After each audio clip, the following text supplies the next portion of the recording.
Hola, ¿qué tal? Bienvenidos al Noticiero Científico y Cultural Iberoamericano, NSC. Aquí exploraremos el poder transformador del saber y la cultura en Iberoamérica. Acompáñenos en esta travesía respaldada por la Asociación de Televisiones Educativas y Culturales Iberoamericanas, ATEI. Esto es lo más relevante de la ciencia y la cultura en Iberoamérica. Cielos despejados, mínima contaminación lumínica y una estabilidad atmosférica excepcional, además de una política de fomento a la astronomía, son algunos de los factores que han consagrado a Chile como un auténtico santuario astronómico. Hagamos un recorrido por el inventario astronómico del país austral. Al norte de Chile, en pleno corazón del Valle del Elqui, puerta principal del desierto de Atacama, están los cerros Pachón y Tololo, dos imponentes montañas que se miran una a la otra y en donde se encuentran 4 grandes observatorios astronómicos que atesoran los telescopios que generan mayor impacto científico del hemisferio sur. Así lo dijo Alejandra Voigt, directora en Chile de la Asociación de Universidades para la Investigación en Astronomía Aura de Estados Unidos, que construye y opera telescopios y observatorios para la Fundación Nacional de Ciencias de Estados Unidos y la NASA. Uno es el Cerro Tololo, que es el más antiguo, fue el primero de los cerros donde se hicieron instalaciones científicas de Aura, donde está nuestro telescopio, nuestro primer telescopio de 4 metros, que es el Víctor Blanco, que es el más antiguo, que lleva casi 40 y más de casi 50 años de operación muy productiva. Y un segundo cerro al frente de Tololo, que es el Cerro Pachón, donde están nuestras instalaciones más nuevas. Entonces ahí van a poder ver Gemini, que es nuestro primer 8 metros, tiene 8,1 metros, SOAR, que es otro telescopio de 4 metros mucho más moderno que el Víctor Blanco, y nuestro, por supuesto, emblemático nuevo telescopio en construcción, el Vera Rubin. Además de unas condiciones climáticas y atmosféricas idóneas para la astronomía, por el clima árido, los cielos despejados y la baja contaminación lumínica del norte, Chile ofrece ventajas políticas, económicas y sociales para el desarrollo y sustentabilidad de esta ciencia. Pero que han permitido la sustentabilidad de estas grandes inversiones de países extranjeros en instalaciones científicas en el país. Y eso pasa por condiciones políticas, de una cierta estabilidad política, por condiciones sociales, que la población entienda la importancia de estas grandes instalaciones científicas, de que se sientan orgullosos de prestar el territorio para que se haga ciencia de clase mundial desde acá. A 2.700 metros de altura en Cerro Pachón se alistan los últimos detalles del observatorio Vera Rubin, que a finales de 2025 estrenará el telescopio con la cámara más grande del mundo de 3.200 megapíxeles. 20 kilómetros al noroeste, el Cerro Tololo, de 2.200 metros, alberga el telescopio Víctor Blanco, que comenzó a operar en 1976, y otros más de 20 proyectos de observación de distinta índole y tamaño. Conformada por 49 socios norteamericanos, 2 chilenos y un alemán, Aura administra los telescopios ópticos y de infrarrojos de ambos cerros mediante su centro NOIR Lab, y sus instalaciones en el país latinoamericano lo han convertido en un referente internacional de la astronomía a todos los niveles. La calidad del agua es un reflejo directo de la calidad de vida de la población. En la cuenca del río Lerma, ubicada en el Estado de México, se lleva a cabo un monitoreo constante para enfrentar los desafíos ambientales que surgen. Este recurso vital para el riego, la agricultura y la industria se ve seriamente afectado por niveles alarmantes de contaminación. En este contexto, la ciencia desempeña un papel fundamental aportando observaciones críticas y desarrollando soluciones efectivas. Mi línea de investigación es acerca de bioindicadores ecotoxicológicos. El objetivo del proyecto fue identificar los compuestos y, de acuerdo a la calidad del agua, identificar los organismos taxonómicamente. La zona de las Ciénegas del Lerma es una zona importante para la zona centro y la zona del Distrito Federal. Es una fuente hidrológica que nos proporciona agua para esta zona. Es un área protegida de fauna y flora. Sobre todo hay aves migratorias, hay especies nativas y aquí nace el río Lerma y la cuenca del río Lerma.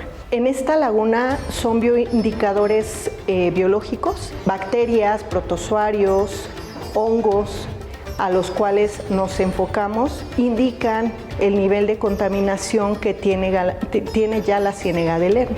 Hemos encontrado que hay contaminación de tipo tributaria, de tipo industrial, de tipo municipal. La contaminación tributaria son descargas clandestinas de tipo clandestino, de tipo municipal, que se han encontrado sin control y esto hace que se contamine el agua. Las actividades turísticas han contribuido a esa contaminación. Una de las propuestas que se pudiera hacer es controlar esas actividades, pero que sean actividades turísticamente, ecológicamente amigables con el ambiente.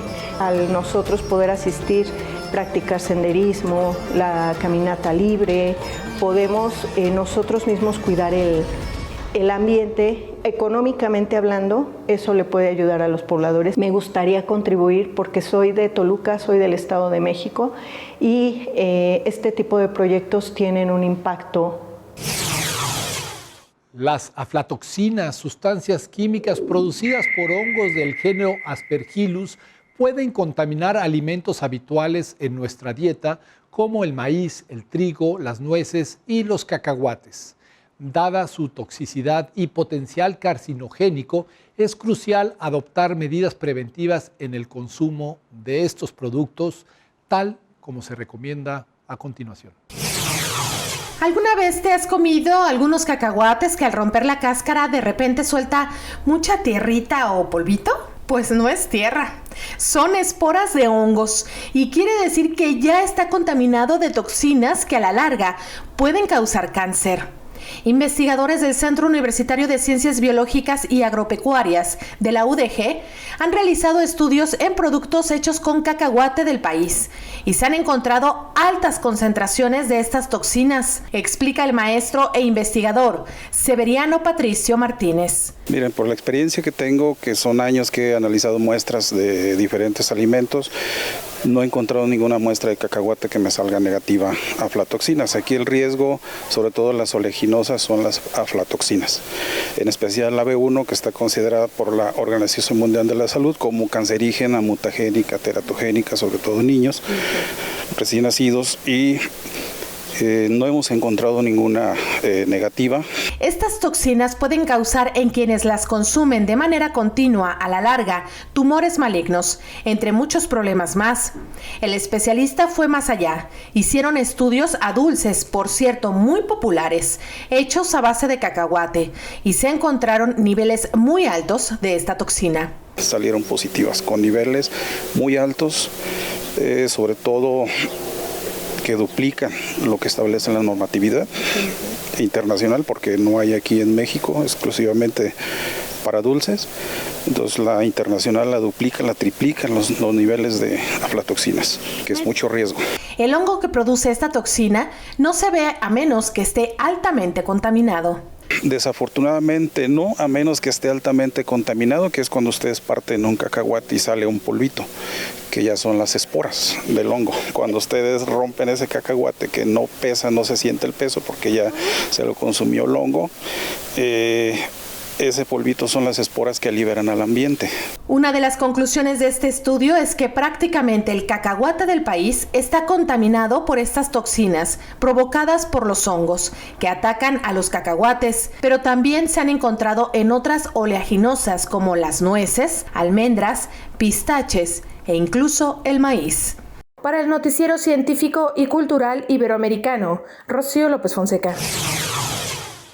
Createi, el destacado certamen de audiovisuales, vuelve este año para iluminar las innovaciones en ciencia y cultura.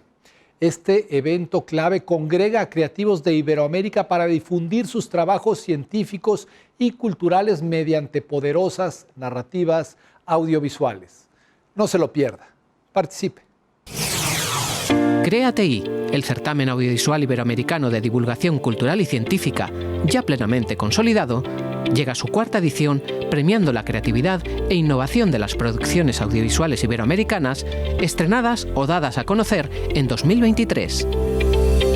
Los principales objetivos del certamen son actuar de referente cultural y social para promocionar a los creativos y profesionales de la industria audiovisual iberoamericana y fomentar la calidad y el rigor de la comunicación científica y cultural. La participación es gratuita y los relatos premiados tendrán una dotación económica inicial y la opción de ser multidifundidos por las principales ventanas del espacio audiovisual iberoamericano. Las categorías de esta cuarta edición de CREATI darán prioridad a la comunicación educativa, científica y cultural y a aquellos programas procedentes de canales nacionales, regionales o universitarios que divulgan la ciencia y la cultura. El acceso a la convocatoria se podrá realizar tanto desde corporaciones o medios audiovisuales de comunicación pública como por profesionales independientes iberoamericanos. El plazo de recepción de obras se abrirá el 24 de enero de 2024 y terminará el 31 de marzo de 2024.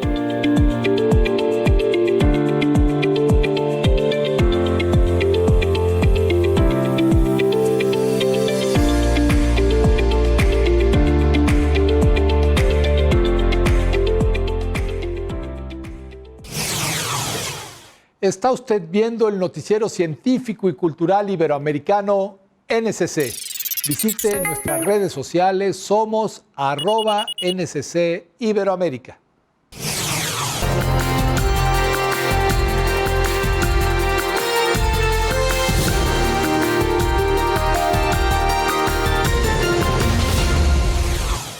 ¿Es posible extraer agua de la Luna y con qué propósito se llevaría a cabo esta hazaña? Este logro no solo sería un hito en la exploración espacial, sino que también abriría nuevas posibilidades para la sostenibilidad de misiones a largo plazo en el espacio. Una experta de la NASA nos desvela los avances tecnológicos y científicos que podrían hacer realidad la extracción de agua lunar.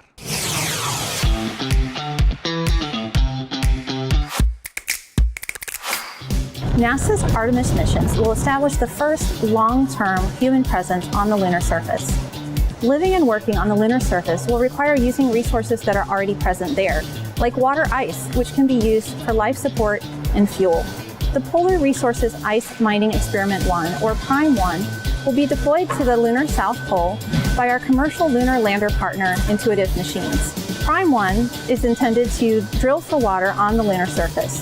PRIME-1 is the combination of two instruments, a drill built by Honeybee Robotics called Trident, which stands for the Regolith Ice Drill for Exploring New Terrain, and the Mass Spectrometer Observing Lunar Operations, or MSOLO, which is a commercially available mass spectrometer from our industry partner Inficon that we have modified for operation in the harsh space environment. Trident will drill into the lunar surface, taking one small bite deeper into the soil at a time and bringing that sample up and depositing it on the lunar surface. MSOLO will then evaluate those samples as they arrive on the surface to identify and measure the composition of water and other volatiles emanating from the samples. The objective of PRIME-1 is to inform NASA's plans for mining resources on the lunar surface, as well as mission operations for a future NASA lunar rover mission called Viper. So how will we extract water on the moon? The PRIME-1 mission will set the foundation for future resource utilization on the moon, a key component for the success of upcoming Artemis missions, as well as expanding human exploration of our solar system.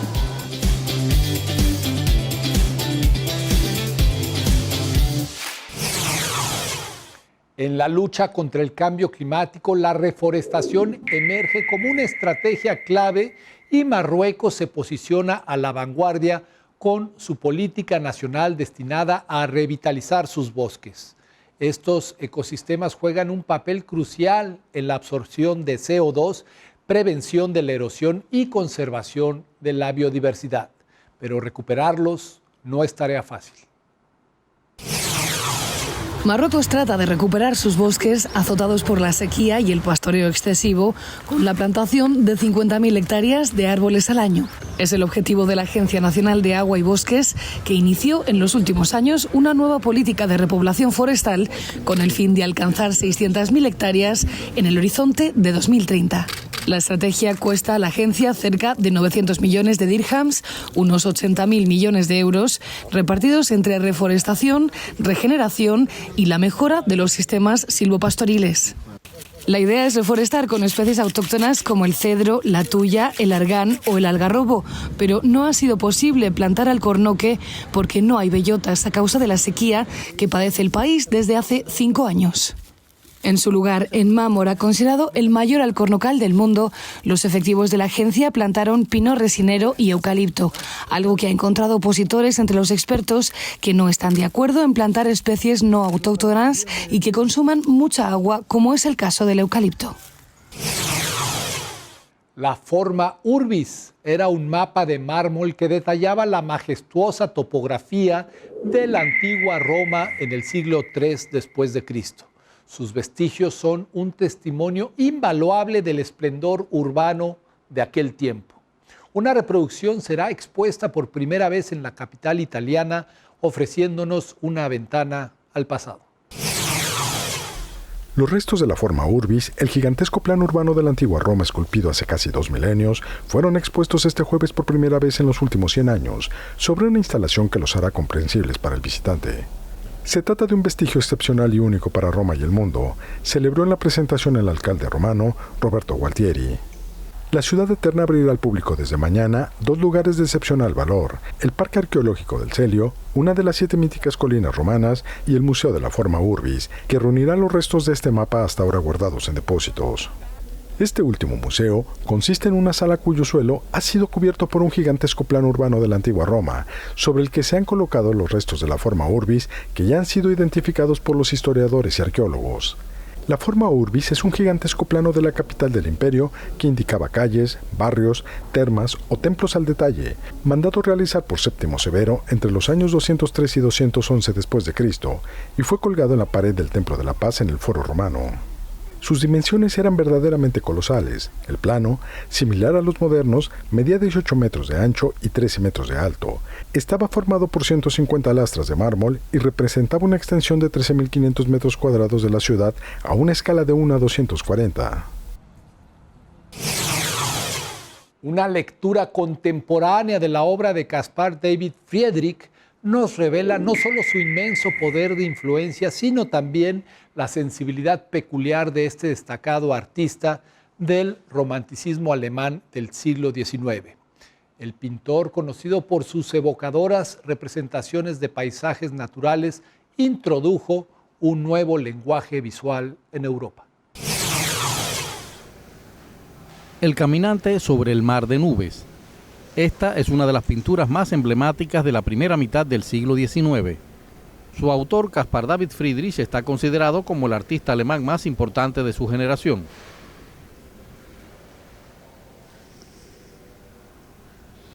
El famoso caminante sobre el mar de nubes es omnipresente, sobre todo hoy en la era de las redes sociales. Muchos se identifican con esta imagen y en este sentido, Friedrich es una especie de estrella del pop y una figura para la posteridad. La retrospectiva en Hamburgo exhibe más de 60 pinturas e indaga en la relación entre el ser humano y la naturaleza. También observa cómo influye el pintor alemán en los artistas contemporáneos en un momento de crisis ambiental.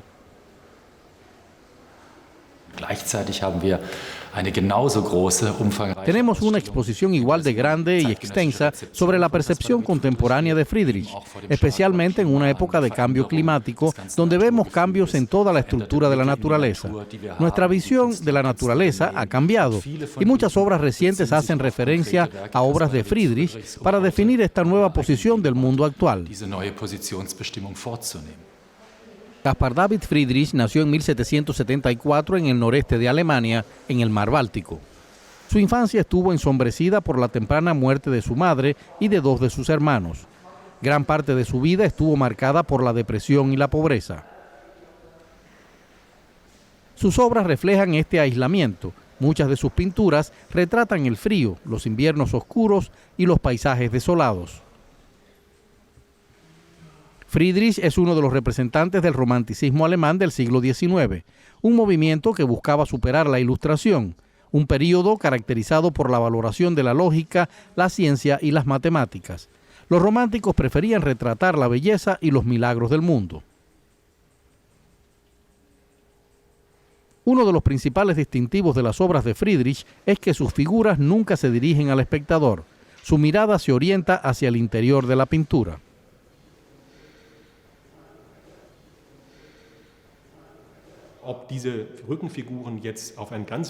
No sabemos si estas figuras contemplan un acontecimiento concreto o si es una mirada introspectiva. Pienso que a veces debemos despertar y darnos cuenta de que no sabemos mucho sobre los cuadros de Friedrich, y esto puede ser también una fortaleza. Lo que sí sabemos del pintor romántico es que su exploración del alma humana y su relación con la naturaleza contribuyó a elevar la pintura de paisajes a un arte que 200 años después sigue siendo extraordinario.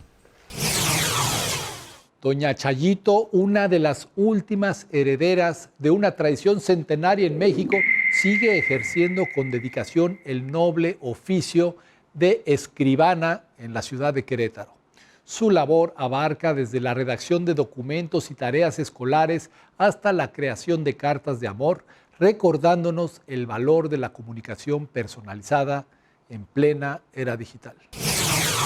La mexicana María del Rosario Elizondo, conocida como Doña Chayito, es a sus 80 años de edad la última escribana de Querétaro, México, donde decenas de clientes aún le piden que redacte sus cartas de amor o documentos formales en su máquina de escribir. Un joven que trabajaba en una compañía de cable, me encontró y me dio las gracias, que gracias a mi carta de recomendación que le redacté, todavía él tenía ese trabajo. Esta mujer se dedica desde hace 25 años a esta profesión que tuvo un auge en México en el siglo XVIII, durante la época de la colonia española, y que ahora va desapareciendo por la tecnología y la alfabetización. Lo que empezó como una alternativa para obtener mayores ingresos para su familia, se ha convertido en la pasión de Doña Chayito, quien se niega a dejar su máquina de escribir pese a sus 80 décadas de vida. Porque yo me quedé sin trabajo. Entonces estaba yo muy desesperada porque todavía estaban chicos mis hijos y yo necesitaba sacarlos adelante. Los escribanos llegaron al país durante la época de la colonia española y se afianzaron en la etapa del México independiente en el siglo XIX, cuando el 90% de la población era analfabeta y la gente necesitaba que alguien redactara sus documentos formales. Aunque en este momento la tecnología ha modificado esta práctica, aún se preserva al menos en Querétaro y en la Plaza Santo Domingo de Ciudad de México. Las manos de Doña Chayito aún manejan a la perfección las teclas de la máquina de escribir. Su hijo menor, Julián Miguel Valdera, se siente muy orgulloso de ella. Un orgullo, precisamente por eso, aparte su trabajo la ha dado a conocer. Es una persona muy trabajadora, muy dedicada a su trabajo. Durante años en la ciudad de Querétaro la reconocieron por sus escritos, que van desde cartas de amor, constancias de ingresos, cartas de recomendación, documentos formales e incluso tareas escolares. Muchas gracias por acompañarnos en el noticiero científico y cultural iberoamericano NSC. Agradecemos a los socios de ATEI que a través de sus plataformas hagan posible este noticiero, al igual que a las agencias informativas AFP, EFE, Xinhua y Deutsche Welle.